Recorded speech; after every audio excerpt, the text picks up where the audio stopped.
She was known only by a nickname, not a real name, just a single word that sent chills through the spines of U.S. soldiers: Apache. In the thick jungles of Vietnam, death wasn't always quick. Sometimes it came slowly, and it screamed. Apache didn't just kill. She wanted soldiers to feel everything: fear, pain, hopelessness. She was a woman whose actions still haunt the memories of survivors and whose cruelty had no limits. To understand her, we first have to go back, before her name meant anything at all. It all starts in 1954, when the First Indochina War came to a bitter end. After nearly a decade of fighting, the French colonial forces were defeated at Dien Bien Phu, and Vietnam was split along the 17th parallel. The North, under Ho Chi Minh, embraced communism with support from the Soviet Union and China.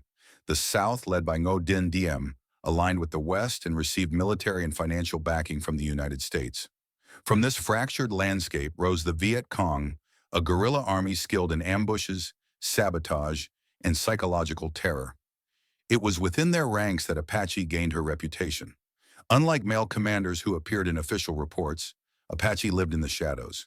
She became infamous not through titles or medals, but through stories whispered in the jungle.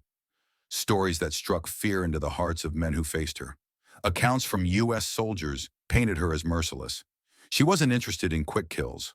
Apache was said to capture troops, mocking them before delivering slow, brutal deaths. Veterans described her as someone who wanted suffering, not victory alone. Her cruelty was methodical, designed to break morale. To be taken alive by Apache was considered a fate worse than death. Many of the tales told by survivors are hard to stomach. Some claim she mutilated prisoners to make examples of them. Others said she deliberately prolonged agony so that nearby units would hear the screams of their comrades. True or not, the psychological effect was devastating.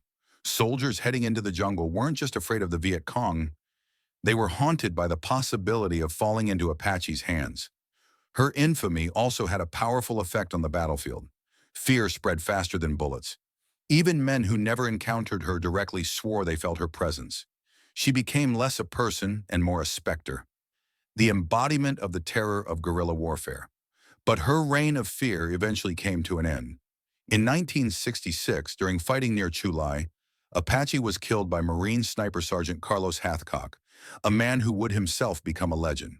Through the scope of his rifle, Hathcock ended the life of the woman Marines called the scariest figure in the jungle. Yet death did not erase her. If anything, it cemented her legend. Decades later, the name Apache still lingers in the memories of veterans.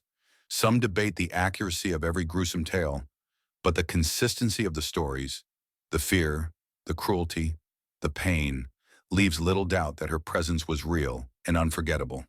In a war defined by horror, Apache stood out as something darker. She wasn't just another fighter. She was a nightmare given flesh.